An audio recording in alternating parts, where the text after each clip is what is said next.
man, we want to have a different life, right? This is not the way. You can't have success and then sacrifice yourself, your family, your health, everything, all in the process.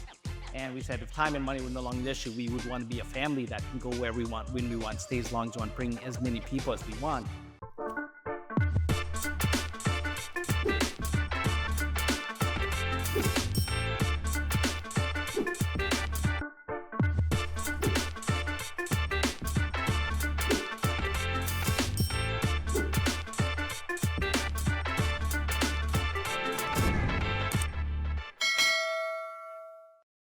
All right, we are here with Cease, and Cease is standing here today at the Mekong River, and we just wanted to, share with you the idea of him crossing the Mekong River with nothing to escape Laos, and now he is back. Cease, are you ready for some good questions? Yes, I am. Awesome. So, what are you seeing right here? This is the Mekong River, yes. And so obviously none of this stuff was here, right? Before this is all used to be fields and tall grasses, kind of like that down there to the right of us there. So this used to be a whole field going into the capital. The capital is about 10 kilometers from here. All fields that led to the banks of the Mekong. On this side is the Lao side. And then on that side, right there, as you see, that's the Thai side. So the river, this area here is about 300, 350 yards long, wide. So, when you were escaping, is it longer than this or shorter than this? Yeah, this is exactly it. It's because the banks of the Mekong hasn't changed. So from here to there, it's about 300 to about 350 yards wide. Gotcha. Yep. So, right now you're standing here today at the Mekong River. What emotion are going through you right now? Man, I remember it was kind of like this, right? Dusk, right before nightfall, and we just arrived, a little bit darker than this, right before, and we had three gentlemen picked up me, my brother, my sister. My mom was already here waiting with another gentleman, and we were dropped off. They walked us. We crawled underneath the fields to get to the Mekong. You have to crawl a long distance to it just to get to the banks here, just to wait for nightfall. And that's all we used to wait underneath a lot of this tall grass over there. And we weren't the only like ones those? we Those weren't over there? yeah, we weren't the only ones that crossed. There were a lot of families crossing during that time. From 78 to 81 there was the three biggest years of families crossing to Thailand. And when you get to Thailand, that now you're safe, right? You can seek asylum to go to like the United States or Europe or Australia or France, things like that. And but your job was just to get across, right? So there would be water patrols patrolling these waters every single night, because obviously it's a communist country, right? They didn't want you to leave, to escape, basically. So yeah, it's just it's surreal. It's we left with nothing. We left risking our lives for freedom, which is 300 yards away. And the unfortunate part is that there were a lot of families that were crossing. My mom heard four gentlemen helped us cross.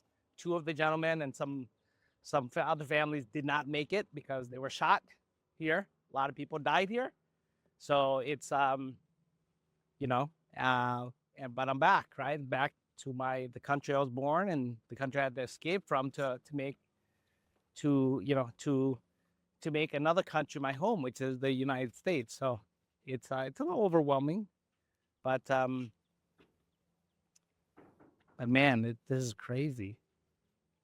So, before that night, what was life like for you and your family in Laos? Normal family. This is a third world country, not a developed country, communist country under monarchy rule, even back then. So really no democrat, no government, right? everybody had to provide for themselves, and there's no social programs, and anything like that. Our family, my family, my mom's side of the family, pretty well known. They My grandma had a lot of land in this area, right by mainly in the city here. So they were well off. My mom wasn't, but my grandma was, right. And so my mom had to work a lot. She used often crossed the border just to work in Thailand. She would get permits, to work there and come back and do that. And then my dad at that time worked at a radio station. It was actually back then they used to listen to the radio, and he used to tell love stories at night. So he's very well known. He used to tell love stories, and girls would run home just after school, after work, just to sit and wait for his broadcast because he would tell these amazing love stories. So that's how a lot of people knew him. Um, yeah, and that's kind of what our life was like, And my mom knew that that's not the life that she wanted for us to live here. She found she wanted something better. I was 5 years old, almost six when we crossed. So it was 1979, and towards the end of '79, and we we got here almost nightfall. Wait for nightfall. We got about halfway across, about 150 yards, and then at first we hear gunshots, and then we see them, right? And so water patrols came, and our canoe flipped. My mom swimming the Mekong Rivers, not right now. It's low tide. They're not releasing upstream there, so but the current's not that strong, right? Strong enough, but it flows just evenly, nicely, which is great. It's not like a big, flowing river, but we swam about halfway across to get to the other side. Once you get to the other side, at that time during those days, the Thai military would turn on the floodlights so that the Lao military would stop shooting. Otherwise, it'd be a international incident. So yeah, and we were taken probably about 30, 40 kilometers from here is a refugee camp called Napo, right across the bridge, right across here. Once you get picked up, you go to the refugee camp. That's where you go and you file your paperwork just to get waiting for approval to come to whatever country accepts you at that time. I know you kind of mentioned like, when you get across, there's a house there that they just Yeah. really kind putting you in. Is it kind of like the house over there right now? Yeah, There's see like that light? See that little light? yeah. So back then, people here and people there, that's how they would communicate. So Mm. so basically, people on the other side would essentially get paid to house you temporarily as you crossed. So one of the houses belonged to a friend of a friend. So my mom, when she crossed, one of her friends that was here in Laos said, "Will you bring my son with you? And if you do that, I already hired somebody on the other side to wait for you guys to accept you guys." And that's kind of where we crossed. We would literally see just like that. We would see the light of the house that we're supposed to cross to, and yeah, just like that. And we literally we waited till that light was ready for us. That's when we actually would cross. And she had already paid somebody on the other side to accept us. So that's kind of how we cross. It's wild. It's like there was constant communication between the two sides. And there were some houses that there's some families that they're not risking anything because they're not breaking any laws, but they would profit from it, right? From the other side, and then obviously on this side, there's profit as well. These the gentlemen who generally would help people cross or get here would profit as well. So what happened that made your family realize that you had to leave everything behind? My dad, my biological dad, was a ladies' man.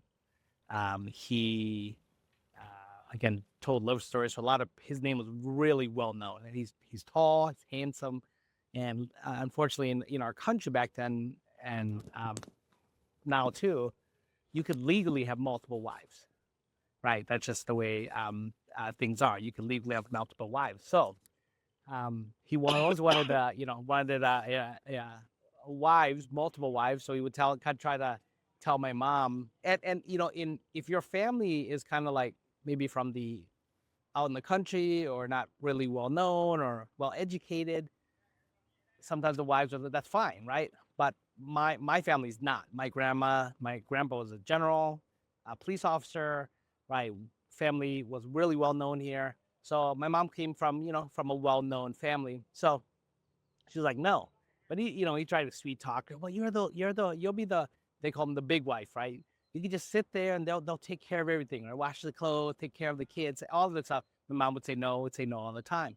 But he had a lot of relationships, because of it. And my mom just said this is not the life that she wants to live as a wife, and then decided that this is not for her, and decided that a better way to live is not here. So that's I think that was a lot of it, and she knew that there was something better for us than this. All right, so take us back to the night. What do you remember most about getting to this river? I remember the gentleman, coming in the motorcycles at my grandma's house. We were scared, but at the same time, we were like, it must be okay because grandma's letting them take us, right? So I remember that very, very clear. It was three gentlemen, three separate bikes. Me, my brother, my sister, separate bikes, and then coming here, right, racing, getting here. But it was kind of like the city itself was like that, right? People knew that people were crossing. There's an incident every single night, right? News of who's crossing, news of who didn't make it, news of who's planning to cross. All that stuff was alive back then, right? Because freedom's there, a better life is there, right? So just think about this uncertainty of what's on the other side. You don't even know but you just know that that's the destination you want to get to, but don't even know what the destination provides. What type of life is it? Is it really a better life? What the U.S. is like? What any of that, Australia, you're wherever you're planning on going was like, and but it was mentioned, right? It was taught because my aunt actually was the first one to actually leave Laos to go to the U.S. She was in Minneapolis at that time, and she's the one who actually sponsored us and told us that there's a better way to live is over here, right? So that's why my mind decided that it's time, right? It's time for us to get a better life. Awesome. I love that. And so, what was happening as you crossed the river? And what did your mother do to protect you? Yeah, so our canoe flipped about halfway through there, Wow. about 150 yards, and I remember there was one thing that really really stuck to me was when you don't have much, even a pair of slippers, right? That you in the U.S. right now you can go to a dollar store and buy for $1 or $2, right? Or one of those, you know, $5 and below places you could buy a really nice, flip flops for under $5. My sister, when we got to the shores, as the shooting was happening, she lost her shoe, one of her shoes, and she Wow. wanted to go back for it, Wow. right? And she did. She tried to go back for it. And the other gentleman held on to her and said, no, cross, because it's not worth it, right? And just think about that. Like, she's willing to risk her life for something that would cost definitely less than $5 nowadays, for sure, back then. So I remember that very, very clear in terms of how the night that we actually crossed, and how important, like, how valuable things are when you don't have much, right? And yeah, so I got a chance to witness that for sure. That is amazing. And what did your mother do to protect you at that moment? She same thing. She grabbed all of us, and the crossing was the most important. Getting on that land was the most important, because once you get there, once the floodlights come on, you're safe, essentially, right? Until that happens, shooting happens, and there's a potential for death. So that was her thing, was just to get us cross, right? Just get us on that land. Was she holding you really tight? Or Yeah, I I know was you're only the youngest. Yeah, I was only 5 and a half, so she was carrying me and things like that, especially in the water. I was actually clinging onto her as she was pulling me. And so the other two gentlemen helped my brother and my sister across, and she was swimming. So, yeah. Gotcha. So as a child, were you scared? Did you understand how dangerous that night really was? It's for sure was scared, but if I remembering a lot of that night, I also felt like it was necessary. What we were doing was necessary. Whatever what whatever my mom situation she put us in was necessary, right? It was full trust, no question of like why are we here? Why is she doing this to us, right? It was like there's a good reason for it, So it's right? almost like faith over fear. 100%. Yeah, there's fear. Obviously, is always scared, but there's like okay, there's something here. There's something that guide my mom to take this action, to get us to in this situation. She wouldn't have put us in harm unless that was a good reason. I love that. I love that. And when you reached Thailand, what did freedom feel like, even if you had nothing? It was great. There was a police officer, a friend, the one that we crossed. That's where we actually ended up staying over at their house. He was a police officer, had also crossed across, and we stayed there for about a week or so until we were taken to the refugee camp, and where we had to start the process. So, but it was safe. The one thing I remember as a kid, a child back then, I felt finally safe. Right after that ordeal of crossing and what happened and the gunfire and the people getting shot and the two gentlemen that didn't make it, it felt I felt like I was not in danger anymore. You know. Love that. Love that. How did that moment shape the way you work, thought, and build your life in America right now? Yeah, there's two things that really I get pretty annoyed by. One is people who live in countries like America, they're born there, and they aren't as grateful for the country that they're living in. The second is immigrants, right? Immigrants who come to countries like that, whether it's legally or illegally, and and they're, as a matter of fact, they're staying there, but then they're bashing the country. I'm like, leave, right? Just go back to wherever you came from if it's so good, right? For me, I treated America as my home. That's what accepted us. That's what kept us safe. That's what provided us an opportunity to leave the life we were in, to escape the country we were born in, right? Um, to a country that didn't know us but still accepted us, right? So it really shaped my my not only just understanding of what America was or the U.S. is, but to be grateful for it. And I think that I've lived a grateful life, knowing where I came from. So I everything I'm grateful for, right? The opportunities, the job, the work, the places that we stay at, things like that, the freedom that we have in the U.S. because of where we actually came from. Made me a much more grateful person.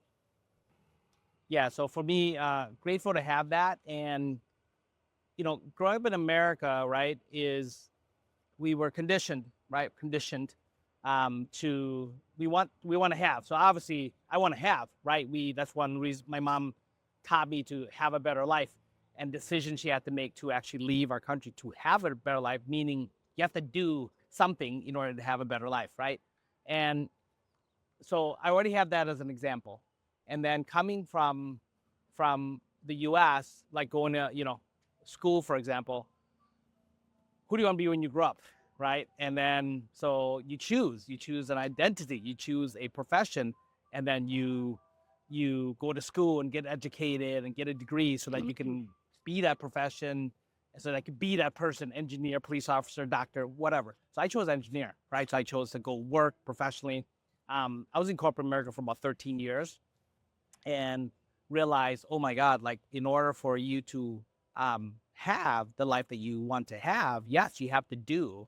But what if you didn't choose somebody else? You didn't choose a different identity to become. What if you were created to be a certain person already, right? And that's when I realized that being an employee was not for me. So in 2005, me and my now wife, Phyllis, she was my girlfriend at that time, decided to start our business in 2005. And we ran our business for up to about 2018, for about 13, almost 14 years. And the same habits, right? That we were taught. You got to do more, do more. If you want to have more, do more, do more, do more. I realized that that's really not the way as well. So we worked very, very hard to build our businesses, and it's great. It was a great learning experience. And then about 14 years in, we realized, man, we want to have a different life. right? This is not the way. You can't have success and then sacrifice yourself, your family, your health, everything all in the process. So we started shifting. Who do we want? Who do we want to be? Right? How do we want to live? If time and money were no longer an issue, how would we be living? So 2018, we asked that question. I actually joined 19 after Day with Destiny, went to Tony Robbins event. And we said, if time and money were no longer an issue, we would want to be a family that can go where we want, when we want, stay as long as we want, bring as many people as we want. So we decided to live a dream life first, right? Design it first, what it designed, and then really go all in on it, and then find a business to fund and fuel it, so that we're in alignment with who we want to be, right? So so we've been doing that for the last 6 years now. We've lived an amazing life, traveling all over the world, building uh, you know, at that time, two businesses that we launched, which one was our virtual assistants business, helping people delegate and automate, and then our coaching business, helping people, scale, launch and grow and scale their businesses. And that's really, being able to achieve all that, coming from where both me and my wife, the way she grew up wasn't pretty as well, wasn't easy as well, but it also made her, right? It made her strong, and what I went through made me strong as well. So that's one of the reasons why the very first like pillar for us, it's always about dream life first. It's all about dream life, and dream life has a combination of three things: your dream self, to be authentically who you are, made to be, who God created you to be. Then your dream business, uh, you know, um, a business that generates income to fund and fuel your dream life, and then ultimately your dream team, right? You should not go out alone. You should not try to do everything on your own, because we did that for the first 14 years. Even though we ran a business, we were doing everything on our own, and that's just not the way to do it. So, so we help people really build an amazing life that they worth living, life that they desire and deserve to live, and then to really step into their own personal calling, their own purpose, and then to build a business that kind of funds and fuels it, and then to leverage their team, leverage the people that work for them, leverage AI, leverage their coaches and their peer group. So that's kind of what we do now, and we love it, and that's where we're in love with what we do. Awesome. And now you have come back to this river. What do you understand today that you couldn't understand as a child? That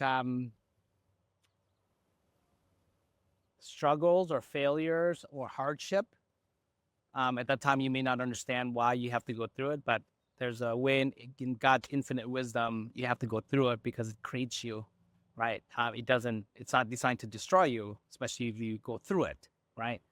For you to actually, turn that into your calling and to help other people, especially if you came out the other side, right? Just like I said, we left with nothing, and I'm back, right?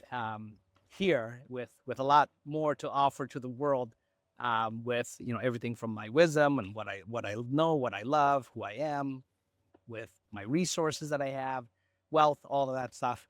Um, and it's now time to give back. But now I understand why I had to go through it, because it's a setup for me to do what stepping to my calling. Lovely. And one last question. If your mother could hear you standing here today, what would you want to say to her? I would want to say thank her. I would definitely thank her. Not only do I saying it to her, I've been saying it to her. I really do. I really thank her for making that decision. At that time, she made a very tough decision. As a matter of fact, one of my brothers was sick at that time. And think about this, right? You're a mom, you have four children, and this is a brother that's older than me, decided to leave one of them behind because he was sick and he had a large heart, left them behind, and then decided to just take the three healthy kids with her, right? And when we were in the refugee camp, he ended up passing away. So think about the sacrifice, the ultimate sacrifice she had to make with that, with leaving her own country, sacrificing potentially risking our own life, right? Death, to cross. But I would say that, I thank her for doing that, because he really wouldn't have been able to be in a position, because opportunity, again, she put us in an environment for us to be able to live and be and do and have the things that we have now. So that's what I would really say to her, that she made a great decision. It's a tough decision, but it's the right decision. And I'm so appreciative, grateful, and I love her, and I thank her for making that decision. So one more bonus questions. I know that Alexander and Troy is here with you. What would you wanted to tell them, after this whole experience? I think that for my children to know that they most likely in their life they will never ever have to go through anything like that. All right, and even people before us, right? The things that they risk, even for my mom and dad to have the life that they have, right? What did their grandpa and grandpa do? What did their father and mother do, right? To the sacrifice they made to provide them even that type of a quality of life. There were, I mean, back then there were wars, right, between monarchs and all that stuff. Like there's so many people who risked their lives to create and pave the way for future generations. So, so for me, I just would, want to make sure that they just stay grateful, right? Stay grateful, especially they're going to come from, we always have this saying that we did not come from a wealthy family. A wealthy family must come from us, right? And we didn't have a lot of time with our families. Well, they're going to get a lot of our time, and I just want to make sure that they don't, that they're grateful that they have that opportunity, that they make the best of it, instead of having things easy and then also don't make anything of themselves, or to contribute more to the world and to give back and things like that. So that's pretty much all. We just want them to stay grateful, stay in their heart, to be appreciative of what those before them have actually sacrificed for them to be who they are, right? So All right, Alexander, you were here the whole ride and listening to the whole story about dad, going through the Mekong River, almost died, get shot, right? And now living in America, providing you such a good life. Any thoughts, idea, emotion, feedback that you would like to, share with us or share with your dad? First off, I want to say thanks for coming over here thanks for going all the way over to Thailand, then to the US, just to make sure that I live a good life. So I just want to say make sure thanks for that you were that. created. Yeah, make sure I was created. And then what did you learn from that whole experience? First off, you don't need to know what's on the other side as long as you know it's better. And even if you don't know if it's better, if you don't like the side you're on right now, you don't know. The other side might be better. Second, sometimes life is going to throw some things at you. Maybe like dad, almost lose your life along with your brothers, sisters, mom.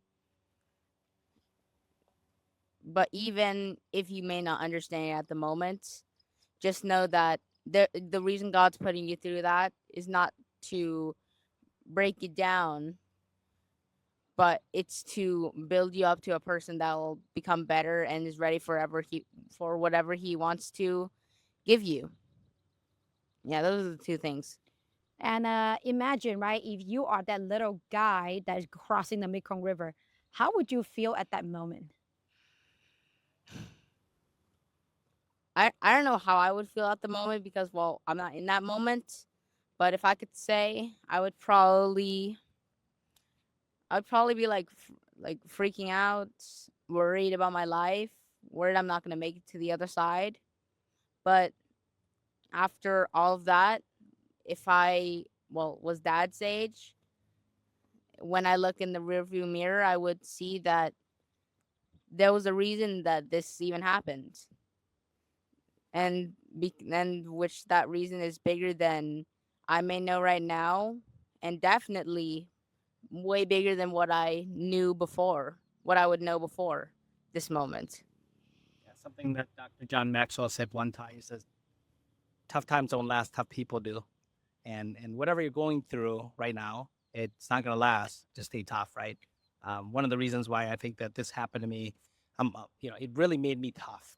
Have grit. I think one of the things that is really needed is grit when you want to achieve success, right? You just keep whatever you're not getting the results, just keep going, right? Just keep going, and eventually you'll get there, right? Maybe you have to change your approach a little bit, but you'll get there. But grit is so needed, and I think that's a problem. I think a lot of people, when it comes to successful life, relationship, business, people give up too early, right? They quit too early. They're not strong enough to keep going, And that would be my piece of advice for you. So this made me strong, and I carried it throughout my schooling, everything, right? Moving from house to house, neighborhood to neighborhood, living in bad neighborhoods, right? Living in the hood of Minneapolis, all of that, it carried me, because it's like, what can happen to me if I already went through this at the age of 5, 6 years old, right? Nothing, right? Nothing can phase me. So I was never scared a lot of the common things, right? I still was scared as a kid of other things, but ultimately, there's not a lot of things that could phase me, when it came to dealing with issues or challenges or problems. I love you, Daddy. Love you, Dad. Thanks for everything. Thanks for everything. All of you, mommy, love you.